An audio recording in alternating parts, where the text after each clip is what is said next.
God's loving compassion, परमेश्वर की स्मरणीय करुणा। Good morning friends. आज की सुबह हम लोग उत्पत्ति की पुस्तक अध्याय 19 पद 27 से 29 पर हम लोग चिंतन करेंगे, जिसमें हम 3 तथ्यों को हम लोग देखेंगे। पहली चीज हम लोग देखेंगे कि मध्यस्थता की प्रार्थना परमेश्वर को स्पर्श करती है। दूसरी बात हम सीखेंगे कि परमेश्वर का न्याय वास्तविक है, पर वह धर्मी जन को बचाता है। तीसरी बात हम लोग सीखेंगे कि परमेश्वर ने लूत को स्मरण किया, स्मरणीय विश्वास का जीवन। राइट। तो ये खंड जो लिया गया है 19 अध्याय 27 से 29, जिसको मैं आपके लिए पढ़ूंगा, जहां पर ऐसा लिखा है। भोर को अब्राहम उठकर उस स्थान को गया जहां वह यहोवा के सम्मुख खड़ा था, और सदोम और अमोरा और उस तराई के सारे देश की ओर आंख उठाकर क्या देखा कि उस देश में से धधकती हुई भट्टी का सा धुआं उठ रहा है। और ऐसा हुआ कि जब परमेश्वर ने उस तराई को के नगरों को जिनमें लूत रहता था उलट पुलट कर नष्ट किया, तब उसने अब्राम को याद किया और लूत को उस घटना से बचा लिया। अब्राम के मध्यस्थता का कार्य यहां पर नजर आता है। पहली चीज जिस पर हम लोग फोकस करेंगे, मध्यस्थता की प्रार्थना परमेश्वर को स्पर्श करती है। मेरे प्रियो, यहां पर 18 अध्याय में 22 पद से लेकर के अगर 33 पद को अगर हम देखें, राइट, तो अब्राम जो था सदोम के लिए वो विनती करता है, वह अपने भतीजे लूत के लिए वो विनती करता है, राइट, कि परमेश्वर उनको बचा ले उनको। ठीक है। तो ये दिखता है कि परमेश्वर का मनुष्य की प्रार्थना से संबंध है। राइट। इसलिए तो याकूब कहता है 5 अध्याय और उसके 16 पद में कि धर्मी जन की प्रार्थना से बहुत कुछ हो सकता है। धर्मी जन की प्रार्थना के प्रभाव से बहुत कुछ हो सकता है। पहला तीमुथियुस 2 अध्याय और 1 पद में संत पौलुस लिखते हैं कि सब मनुष्यों के लिए विनती और प्रार्थना की जाए। मध्यस्थता की प्रार्थना मेरे प्रियो मायने रखती है। परमेश्वर मध्यस्थता की प्रार्थना को सुनता है। निर्गमन की पुस्तक 32 अध्याय में अगर आप देखें 11 से 14 पद में, तो मूसा जो था उसने लोगों के लिए विनती की, राइट, और परमेश्वर ने उनके दंड को हटा दिया, परमेश्वर ने दंड को पलट दिया। अय्यूब के जीवन में अगर देखें 42 अध्याय अय्यूब की पुस्तक उसके 10 पद में, तो अय्यूब ने अपने मित्रों के लिए प्रार्थना की और परमेश्वर ने उसकी दशा को उसने सुधार दिया। आज मध्यस्थता की प्रार्थना व्यर्थ नहीं जाती है। परमेश्वर अब्राहम और मूसा और अय्यूब की प्रार्थना को जैसे उसने सुना, आज भी आपकी और मेरी मध्यस्थता की प्रार्थना को सुनता है। मेरे प्रियो, दूसरी चीज इस खंड से हम लोग सीखते हैं कि परमेश्वर का जो न्याय है वो वास्तविक है, परंतु वह धर्मी को बचाता है। परमेश्वर न्यायी भी है और दयालु भी है ना। भजन संहिता 89 और उसके 14 पद में लिखा है कि धर्म और न्याय तेरे सिंहासन की नेव है, कृपा और सत्य तेरे आगे चलते हैं। देखा आपने, भजनकार ने क्या कहा कि हे परमेश्वर, धर्म और न्याय आपके सिंहासन की नींव है, उसी पर आपका सिंहासन स्थिर है। जहां धर्म और न्याय जहां पर किया जाता है और कृपा और जो सच्चाई है वो परमेश्वर आपके आगे आगे चलती है। रोमियो 6 अध्याय और 23 पद में संत पौलुस डिक्लेयर करते हैं परमेश्वर के आत्मा की प्रेरणा से कि पाप की मजदूरी मृत्यु है। राइट। जो पाप करेगा वो मारा जाएगा। मेरे प्रियो, दूसरा पत्रस 2 अध्याय 6 से 9 पद में पत्रस जो है स्पष्ट कहता है कि परमेश्वर ने सदोम को नाश किया, परंतु धर्मी लूत को उसने बचाया, और यह प्रमाण है कि वह धर्मियों को संकट से बचाता है। ठीक है। तो न्याय के बीच में परमेश्वर की दया। यशायाह की पुस्तक 1 अध्याय 18 पद में अगर हम देखें तो कहता है परमेश्वर की यदि तुम्हारे पाप लाल रंग के भी क्यों ना हो तो भी मैं उसे हीरू के समान उजला कर दूंगा, बोलता है। आओ हम आपस में वाद विवाद करें, कहता है परमेश्वर, यूहन्ना 3:17 में लिखा है कि परमेश्वर ने जगत को दंड देने नहीं पर जगत को उद्धार करने के लिए उसने अपने इकलौते पुत्र को उसने भेजा। मेरे प्रियो, जब समाज आज सदोम जैसे अंधकार में जा रहा है, राइट, तब भी परमेश्वर अपने लोगों को बचा सकता है।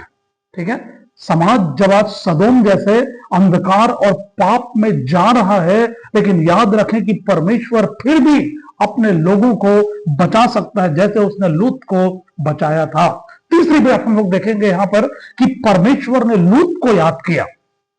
ठीक है, परमेश्वर ने लूत को स्मरण किया और उसके स्मरणीय प्रेम को और करुणा को दिखाता है कि परमेश्वर कैसे स्मरण करता है। राइट, तो परमेश्वर अपने लोगों को कभी नहीं भूलता है।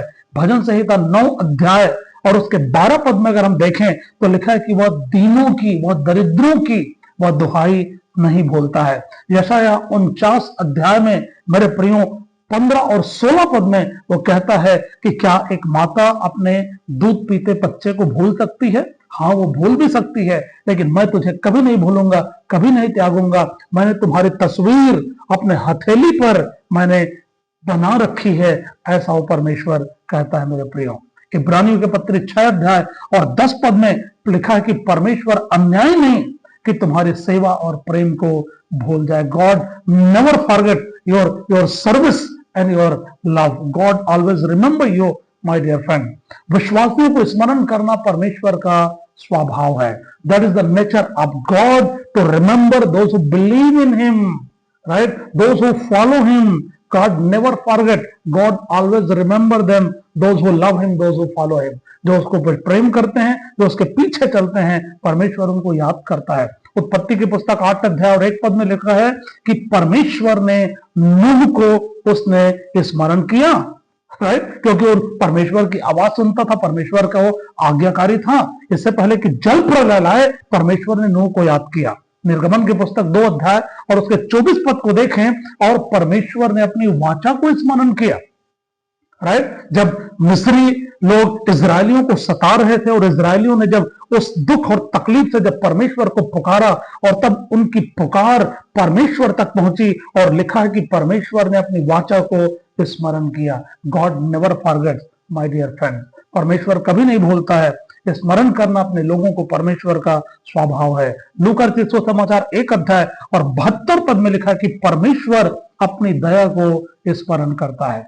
संकट में परमेश्वर हमको याद करता है। राइट, जब हम संकट में पड़ते हैं और परमेश्वर को जब हम पुकारते हैं, परमेश्वर हमको याद करता है। भजन संहिता 34 के 17 पद में लिखा है कि धर्मी पुकारते हैं और यहोवा उनकी सुनता है और उनको सब कष्टों से उनको छुड़ाता है। विलाप गीत की पुस्तक में लिखा है 3 अध्याय 22 से 23 पद में, यहोवा की करुणा प्रतिदिन नहीं होती है। माय डियर फ्रेंड, आज के लिए संदेश क्या है? आखिर आप चाहे किसी भी परिस्थिति में क्यों ना हो, परमेश्वर ने आपको कभी नहीं छोड़ा। राइट, परमेश्वर आपकी प्रार्थनाएं सुनता है, परमेश्वर आपके आंसुओं को देखता है, परमेश्वर आपके संघर्ष को देखता है और परमेश्वर आपको स्मरण रखता है। आपकी प्रार्थना अब्राहम की तरह परमेश्वर को स्पर्श करती है। राइट, जब आप प्रार्थना करते हैं, मध्यस्थता करते हैं, जैसे अब्राहम की प्रार्थना ने परमेश्वर को स्पर्श किया और उसने लूत को बचाया, वैसे ही आपकी और मेरी मध्यस्थता की प्रार्थना परमेश्वर को छूती है। मेरे प्रियो, यिर्मयाह नबी की पुस्तक 33 अध्याय और उसके 3 पद में लिखा है कि तू मुझे पुकार और मैं तुझे उत्तर दूंगा, मैं तेरी सुनूंगा। आपका जीवन सदोम की तरह अंधकार में नहीं डूबेगा यदि आप परमेश्वर के साथ साथ चलते हैं। यदि आप परमेश्वर के साथ नहीं चलेंगे तो no doubt your life will be completely into the simple the life of Sodom. Sodom का जो पाप में जीवन था, उसमें आपका जीवन डूब जाएगा अगर आप परमेश्वर के साथ साथ नहीं चलेंगे। मेरे प्रियो, लेकिन अगर आप परमेश्वर के साथ चलेंगे तो सदोम जैसा पाप आज जो वर्तमान समय में, आज जो दुनिया में हो रहा है, आप उसके बीच में भी आपका जीवन बच सकता है। भजन 37 के 28 में लिखा है कि यहोवा अपने भक्तों को कभी भी नहीं त्यागता है। ठीक है, परमेश्वर की स्मृति में आप हैं, परमेश्वर आपको याद करता है और वही आपकी सुरक्षा है। भजन संहिता 121 7 और 8 पद में लिखा है कि यहोवा तेरी रक्षा करेगा। परमेश्वर तुझे संभालेगा, राइट। परमेश्वर कभी भी नहीं छोड़ेगा। मेरे प्रियो, परमेश्वर हमारी सहायता करे कि हम उसके संग चलें, हम मध्यस्थता की प्रार्थना करें। परमेश्वर हमारी प्रार्थना को सुनता है, हमारी प्रार्थना परमेश्वर को स्पर्श करती है और वो लोगों को वो नाश होने से वो बचा सकता है। आइए हम प्रार्थना करें। परमेश्वर, जैसे आपने लूत को स्मरण किया प्रभु जी, वैसे ही पिता आप हमें भी स्मरण करें। प्रभु, हम हमारे परिवारों के लिए प्रार्थना करते हैं प्रभु जी, युवाओं के लिए प्रार्थना करते हैं, हमारे समाज के लिए प्रार्थना करते हैं। परमेश्वर, जो आज पाप और बुराइयों की ओर अग्रसर होते चले जा रहे हैं, प्रभु जी आप उन्हें बचाएं और आपकी दया प्रभु उनके ऊपर होने पाए। प्रभु हमें ऐसा जीवन दे जो प्रभु हमेशा आपकी स्मृति में बना रहे, हम आपके संग संग चल सके। त्रिएक परमेश्वर के नाम से मांगते हैं, आमीन। परमेश्वर आपको आशीष दे।